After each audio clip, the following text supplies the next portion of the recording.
বিসমিল্লাহির রহমানির রহিম। রমাদান করিম, রমাদান করিম, রমাদান করিম। একটা কমন প্রশ্ন, স্যার আমার ডায়াবেটিস, আমি রোজা রাখলে কি আমার ক্ষতি হবে? আমি কি রোজা রাখতে পারবো? একটা ডায়াবেটিক পেশেন্ট কি রোজা রাখতে পারবে না? যদি জানতে চান এই ভিডিওটা শেষ পর্যন্ত দেখুন। আসসালামু আলাইকুম এভরিওয়ান। আমি ডাক্তার সাইদুর রহমান। আমার 20 বছরের হোমিওপ্যাথি ক্লিনিক্যাল এক্সপিরিয়েন্স থেকে আজকে আপনাদেরকে জানাবো একটা ডায়াবেটিস রোগী কি রোজা রাখতে পারবে না পারবে না। সম্মানিত ভিউয়ার্স, একজন ডায়াবেটিস রোগী রোজা রাখতে পারবে, জি পারবে। আবার কখনো কখনো পারবে না, তাও সত্যি। এটা কন্ডিশনের উপরে বেস করে। আপনার কন্ডিশন কি রকম, কোন পর্যায়ে আছেন, আপনার ডায়াবেটিস কোন পর্যায়ে আছে।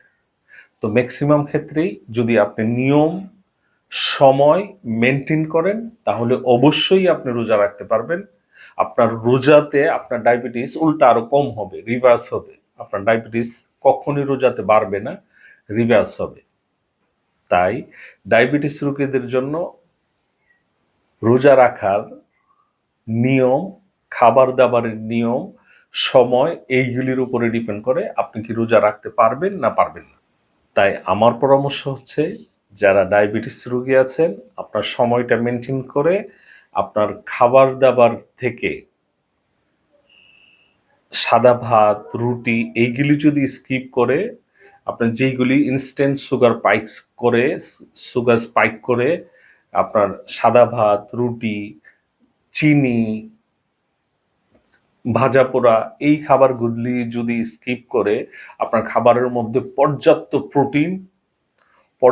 প্রোটিন, গুড ফ্যাট, ফাইবার এইগুলির সংমিশ্রণ রাখেন, শর্করা বাদ দেন, তাহলে আপনি মধ্যে আপনার রোজা রেখে আপনার ডায়াবেটিসকে কম করতে পারবেন, স্বাচ্ছন্দ্যে রোজা রাখতে পারবেন।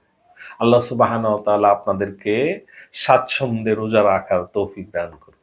আসসালামু আলাইকুম ওয়া রাহমাতুল্লাহি ওয়া বারাকাতুহু।